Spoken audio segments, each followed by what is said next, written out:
यहाँ सुनाई जाने वाली कहानियाँ कल्पना और जज्बातों का एक खूबसूरत सफर है।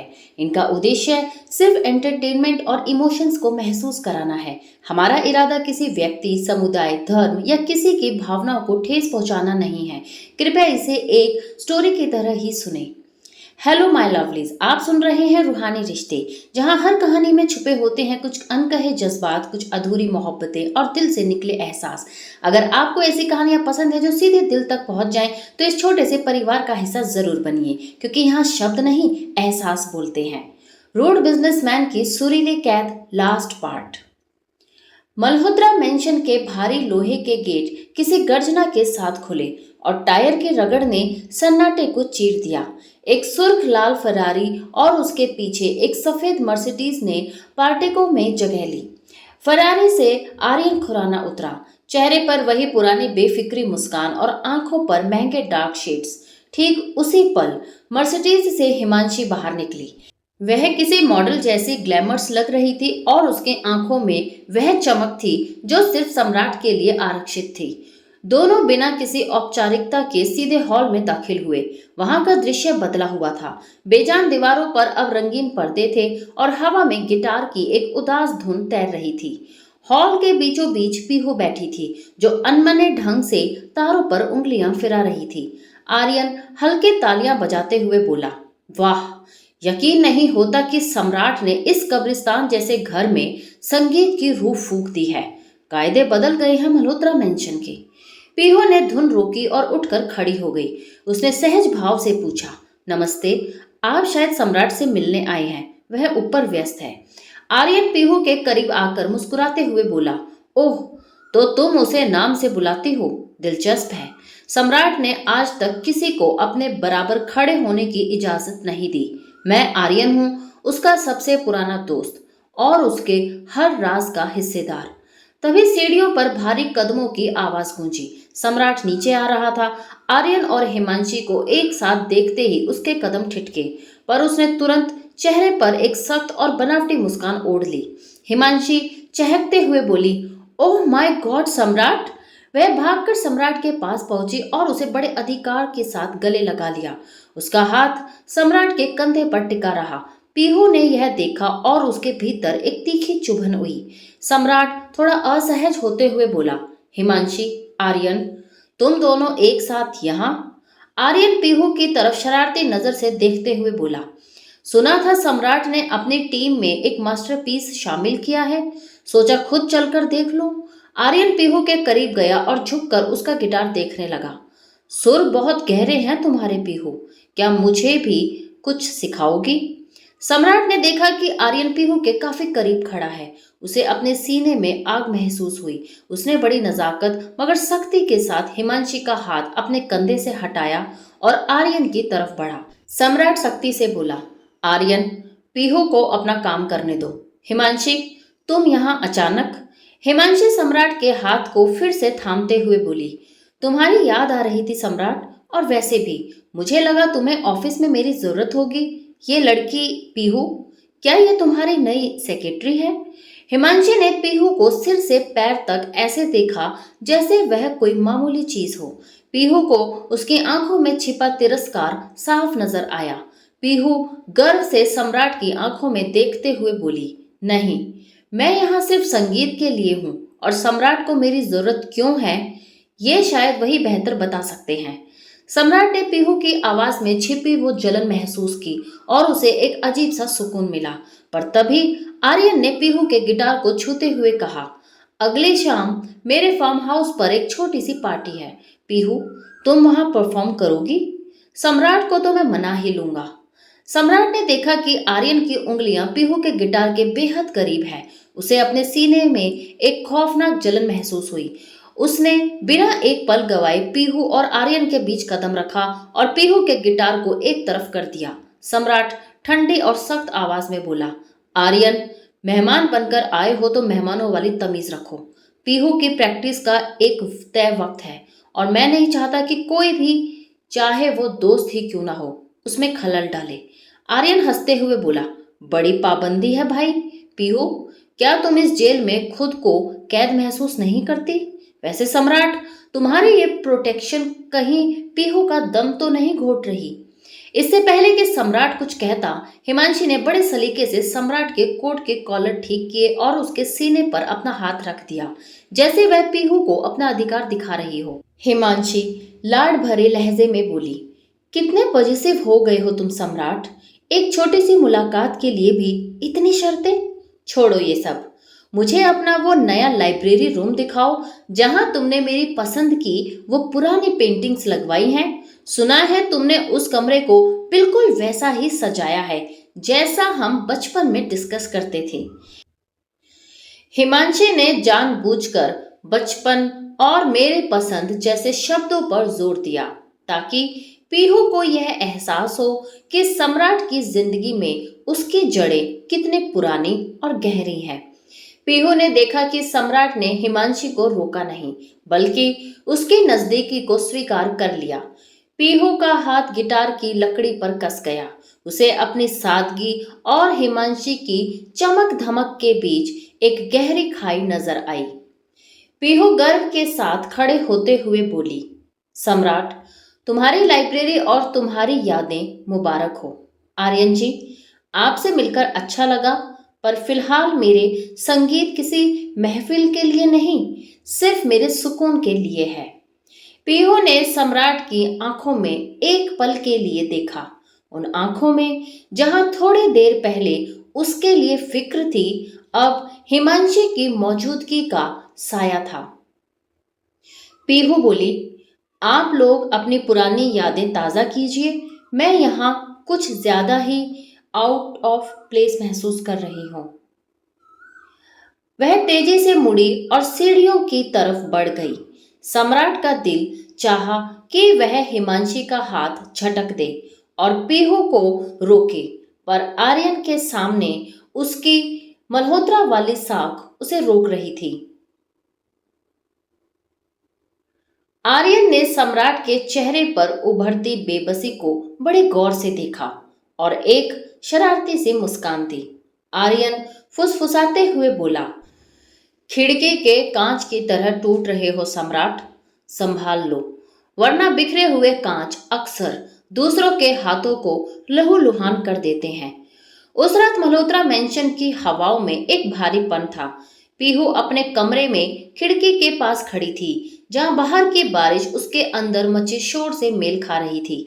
तभी दरवाजे पर एक सख्त आहट हुई। यह सम्राट था। आर्यन के आने से सम्राट के अंदर की जलन 7वें आसमान पर पहुंच गई थी। उसे समझ आ गया था कि पीहू को खोने का डर क्या होता है। वह कमरे के अंदर आया। उसके चेहरे पर अब भी उस शाम की थकान और आर्यन को लेकर उपजी कड़वाहट साफ थी।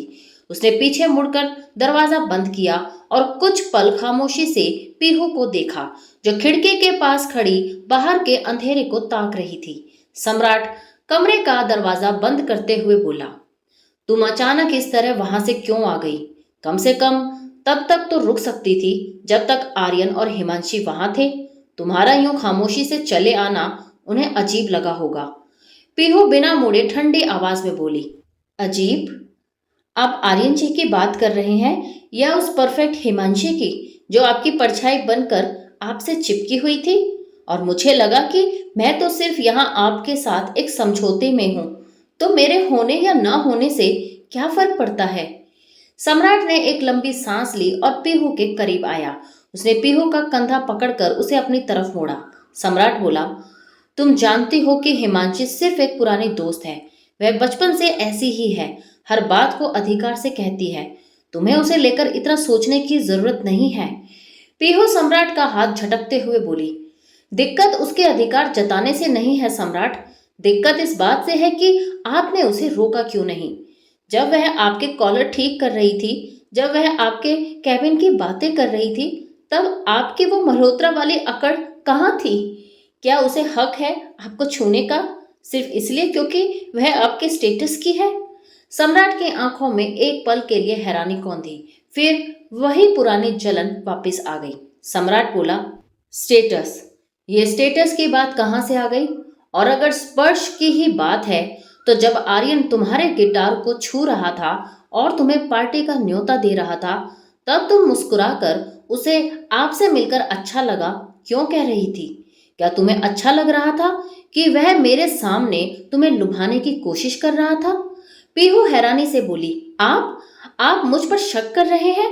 मैंने सिर्फ तमीज दिखाई थी जो एक मेहमान को दी जाती है, पर आप तो जल रहे हैं सम्राट। आपको डर लग रहा है कि कोई और आपकी प्रॉपर्टी को देख भी ना ले।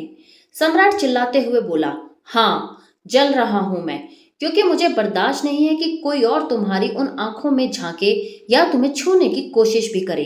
तुम मेरी अमानत हो पीहू, और मैं अपनी चीजों को किसी के साथ शेयर नहीं करता। पीहू आंखों में आंसू लेकर बोली, यही तो समस्या है आपकी। आपके लिए मैं अमानत हूँ, मास्टरपीस हूँ, प्रॉपर्टी हूँ, पर एक इंसान नहीं। हिमांशी आपके लिए सही है क्योंकि वह आपके नियमों को जानती है।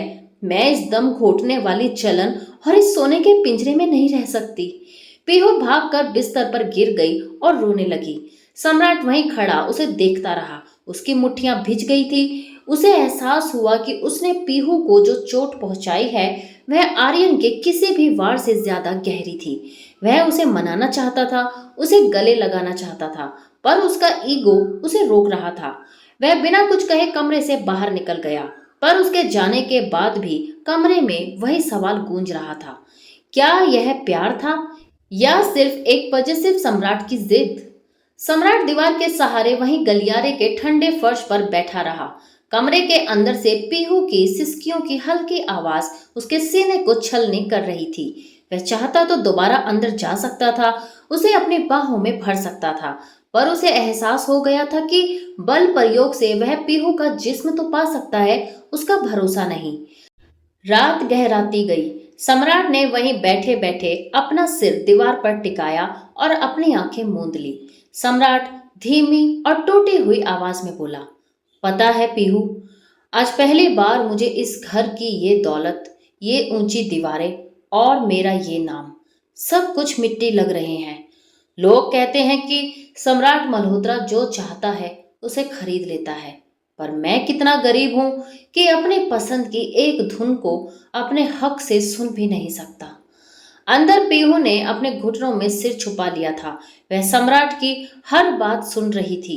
वह चाहती थी कि दरवाजा खोल दे, पर उसे डर था कि अगर आज वह पिघल गई तो सम्राट फिर से वही पुराना हक जताने वाला मालिक बन जाएगा। उसे सम्राट के अंदर के उस इंसान को पूरी तरह जगाना था जो दुनिया की भीड़ में कहीं खो गया था। रात का सन्नाटा धीरे धीरे छटने लगा और भोर की मध्यम रोशनी मेंशन की खिड़कियों से अंदर आने लगी। पीहू ने बहुत धीरे से अपने कमरे का दरवाजा खोला। उसकी आंखें सूजी हुई थी। उसने देखा कि सम्राट अभी भी वहीं फर्श पर सोया हुआ था। उसका महंगा कोट अब मुड़ चुका था, बाल बिखरे हुए थे। पीहू नीचे बैठी और बहुत करीब से सम्राट के चेहरे को देखने लगी। सोते हुए वह कितना मासूम लग रहा था। वही सख्त चेहरा अब एक थके हुए मुसाफिर जैसा था। पीहू का हाथ अनजाने में सम्राट के माथे को छूने के लिए बढ़ा, पर जैसे ही उसके उंगलियां उसके करीब पहुंची, वह ठिठक गई। उसने खुद को संभाला, उठी और बिना आवाज किए रसोई की तरफ चली गई। जब सम्राट की आंखें खुली तो उसे अपने शरीर में अकड़न महसूस हुई। उसने देखा कि उसके पास कालीन पर एक छोटा सा नोट रखा था और साथ में एक ग्लास पानी। नोट पर लिखा था, फर्श पर सोने से किस्मत नहीं बदलती, सिर्फ सेहत खराब होती है। नाश्ता मेज पर है, खाइए और अपने काम पर जाइए। इंतजार करना तुम्हारी फितरत नहीं है तो कोशिश भी मत कीजिए। सम्राट ने उस नोट को अपनी मुट्ठी में भींच लिया और मन ही मन बोला, इंतजार करना मेरी फितरत नहीं है पीहू, पर तुम्हें पाना अब मेरी जिद नहीं, मेरी जरूरत है। शाम के वक्त पीहू गार्डन में बैठी अपना पुराना गिटार ट्यून कर रही थी। सम्राट दूर बैल्कनी से उसे देख रहा था। अचानक गिटार की एक तार तेज आवाज के साथ टूट गई और पीहू की उंगली में एक गहरा कट लग गया। पीहू की सिसकी निकली। सम्राट ने जैसे ही उसे दर्द में देखा, वह सारी मर्यादाएं भूल गया। वह बालकनी से नीचे कूदा और भागता हुआ पीहू के पास पहुंचा। सम्राट घबराते हुए बोला, हाथ दिखाओ। कितनी बार कहा है कि ये पुरानी चीज छोड़ दो, मैं तुम्हें नया गिटार ला कर दूंगा। उसने पीहू की उंगली अपने हाथ में ली। पीहू ने हाथ छुड़ाने की कोशिश की, पर इस बार सम्राट की पकड़ मजबूत थी। नफरत वाली नहीं, बल्कि फिक्र वाली। सम्राट ने बिना सोचे उसकी चोटिल उंगली को अपने होठों से लगा लिया ताकि खून रुक सके। पीहू स्थिर हो गई, उसकी सांसें तेज हो गई। सम्राट की आंखों में इस वक्त सिर्फ और सिर्फ पीहू का दर्द था। पीहू बोली, छोड़िए, सब देख रहे हैं। सम्राट आंखों में आंखें डालकर बोला, देखने दो, उन्हें भी पता चले कि जिसे वो पत्थर समझते थे वो आज एक मामूली सी उंगली के कटने पर बिखर रहा है। पीहू, कब तक तड़पाओगी? क्या तुम्हें अंदाजा भी है कि जब तुम मुझसे बात नहीं करती तो ये घर मुझे काट खाने को दौड़ता है। अचानक मौसम ने करवट ली और मूसलाधार बारिश होने लगी। पीहू भागने लगी, पर वह हटी नहीं। सम्राट भी उसके सामने खड़ा रहा। बारिश की बूंदें उनके बीच की कड़वाहट को धोने की कोशिश कर रही थी। पीहू बोली, आप इतने बेकरार क्यों हैं? क्या कमी है आपकी जिंदगी में? आपके पास सब कुछ तो है। सम्राट बारिश के शोर में चिल्लाते हुए बोला, मेरे पास सब कुछ है, पर तुम नहीं हो, और तुम्हारे बिना ये सब कुछ शून्य है। पीहू, मुझे तुम्हारी सादगी से नफरत थी, पर अब मुझे अपनी रईसी से नफरत होने लगी है। मुझे वो सम्राट बना दो जिसे तुम प्यार कर सको। पीहू ने सम्राट के भीगे हुए चेहरे को देखा। उसकी आंखों में उसे वो अहंकारी नहीं, बल्कि एक छोटा बच्चा दिखा जो खो गया है। पीहू ने पहली बार अपना हाथ सम्राट के गाल पर रखा। पीहू बोली, तो छोड़ दीजिए इस सम्राट मल्होत्रा के नकाब को, बन जाइए सिर्फ सम्राट जो बिना किसी शर्त के मुस्कुरा सके। सम्राट ने अपना सिर पीहू के कंधे पर रख दिया। बारिश उनके चारों ओर एक पर्दा बना चुकी थी। उस पल में कोई बिजनेसमैन नहीं था, कोई गिटार बजाने वाली लड़की नहीं थी, सिर्फ दो रूहें थी जो एक दूसरे को महसूस कर रही थी।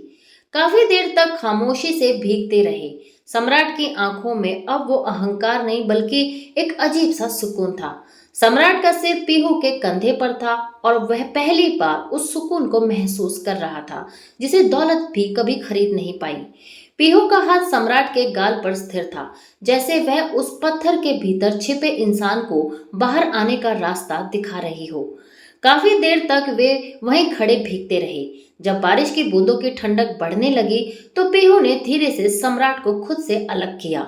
सम्राट की आंखों में अब वह अहंकार नहीं था, बल्कि एक ऐसी नमी थी जो बारिश के पानी से अलग लग रही थी। सम्राट मध्यम आवाज में बोला, इस्तांबुल की उस नाव पर मैंने तुम्हें मुसीबत कहा था, पर आज मुझे एहसास हो रहा है कि तुम मुसीबत नहीं, मन्नत हो।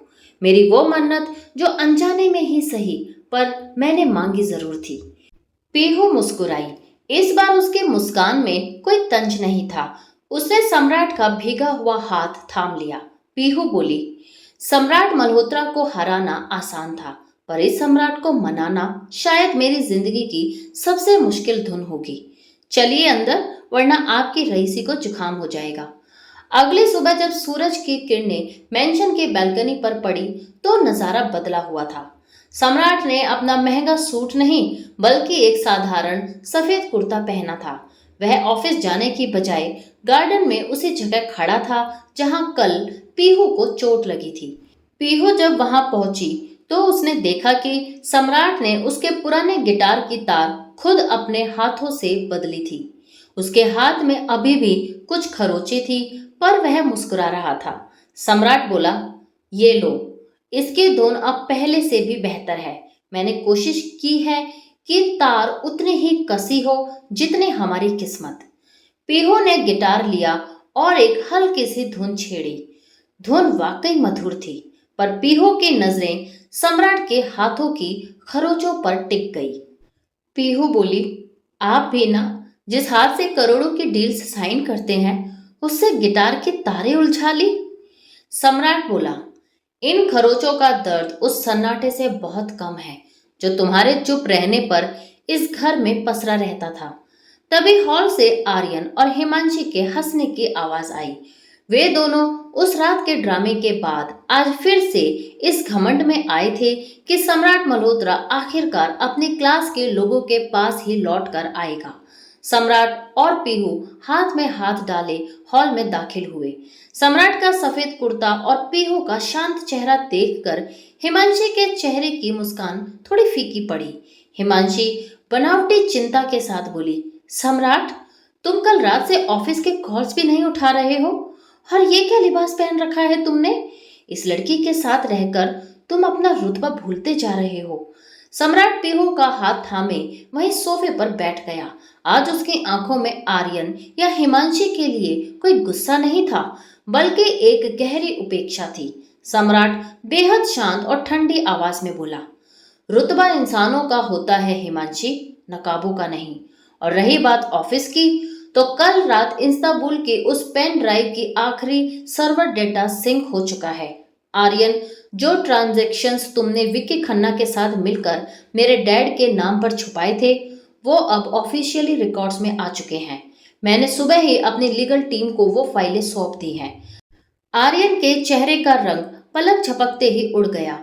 उसकी वो बेफिक्र मुस्कान गायब हो गई। आर्यन हकलाते हुए बोला, सम्राट, तुम अपने सबसे पुराने दोस्त के साथ ऐसा नहीं कर सकते। सम्राट बोला, दोस्ती का सौदा तो तुम इस्तांबुल की उस नीलामी में ही कर चुके थे आर्यन। यहाँ से चुपचाप निकल जाओ। तुम्हारी और विक्की की कंपनियों के बीच जो भी डील्स थी, उनके तहत कानून अपना काम कर रहा है। मेंशन के बाहर तुम्हारे लिए मेरा गार्ड नहीं, तुम्हारी गाड़ी का इंतजार हो रहा है। हिमांशी ने सम्राट की तरफ देखा। उसकी आंखों में अधिकार की आखिरी कोशिश थी। और मेरा क्या सम्राट, हमारे बचपन का? सम्राट उसे बीच में टोकते हुए बोला, बचपन की यादें बहुत खूबसूरत थी हिमांशी, पर तुमने उन्हें अपनी जिद का मोहरा बना दिया। पीहू की सादगी को तुम कभी समझ नहीं पाओगी, क्योंकि तुमने हमेशा इंसानों को उनकी कीमत से आंका है, उनकी कद्र से नहीं। आज के बाद मल्होत्रा मेंशन के दरवाजे तुम दोनों के लिए हमेशा के लिए बंद हैं। बिना किसी शोर या ड्रामे के सम्राट ने अपने अतीत के इन दोनों किरदारों को अपनी जिंदगी के स्क्रिप्ट से हमेशा के लिए डिलीट कर दिया। वे दोनों अपनी शिकस्त लेकर खामोशी से वहां से चले गए। आर्यन और हिमांशी के जाते ही जैसे मल्होत्रा मेंशन की हवाओं से कोई भारी बोझ हट गया था। दादी माँ सीढ़ियों के पास खड़ी यह सब कुछ देख रही थी। उनकी आंखों में आज सुकून के आंसू थे। वह पीहू के पास आई और उसके दोनों हाथों को चूम लिया।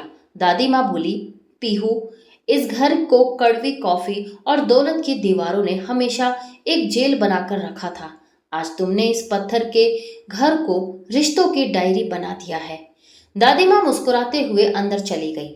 अब हॉल में सिर्फ सम्राट और पीहू थे।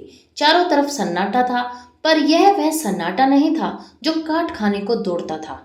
यह दो दिलों के मिलन का मौन था। सम्राट पीहू के सामने आया। उसने अपनी जेब में हाथ डाला और वही क्रिस्टल गिटार पिक निकाला। उसने पीहू का वो हाथ अपने हाथ में लिया जिसकी उंगली पर कल पट्टी बंधी थी। सम्राट भरी हुई आवाज में बोला, पीहू, तुमने कहा था कि तुम इस सोने के पिंजरे में नहीं रह सकती। तुम सही थी। यह पिंजरा मेरा था जिसमें मेरी रूह कैद थी, पर तुमने मुझे इस पिंजरे से आजाद कर दिया। आज सम्राट मल्होत्रा का अहंकार हार गया है, पर यह सम्राट जीतना चाहता है, तुम्हें ताउम्र के लिए। उसने वह क्रिस्टल पिक बहुत नजाकत से पीहू की हथेली पर रखा और धीरे धीरे घुटनों के बल उसके सामने बैठ गया। वह शख्स जो पूरी दुनिया के सामने हमेशा सिर उठाकर चलता था, आज अपनी धुन के सामने पूरी तरह समर्पित था। सम्राट बोला, क्या तुम इस बदले हुए सम्राट की परमानेंट मुसीबत बनना पसंद करोगी? बिना किसी डील के, बिना किसी शर्त के। पीहू की आंखों से आंसू फिसल कर सीधे सम्राट के हाथ पर गिरे। उसने बिना एक पल गवाए सम्राट को उठाया और सीधे उसके सीने से लग गई। उसकी सिसकियां अब किसी दर्द की नहीं, बल्कि अपने मुकम्मल ठिकाने को पा लेने के सुकून में थी। पीहू मुस्कुराते और रोते हुए बोली, इस धुन को अब कभी शोर मत समझना सम्राट, क्योंकि ये धुन अब तुम्हारी आखिरी सांस तक तुम्हारे साथ गूंजेगी। कुछ महीनों बाद मल्होत्रा मेंशन का वह भारी लोहे का गेट अब हमेशा खुला रहता था। गेट पर एक नया और खूबसूरत बोर्ड लगा था, रिश्तों की डायरी। सम्राट ने अपने पिता के नाम को पूरी तरह साफ करने के बाद अपनी आधी दौलत से बच्चों के लिए एक रूहानी म्यूजिक एकेडमी शुरू की थी, जहां पीहू बच्चों को गिटार सिखाती थी। शाम का वक्त था, सूरज ढल रहा था और आसमान में हल्के गुलाबी और सुनहरी रंगत बिखरी थी।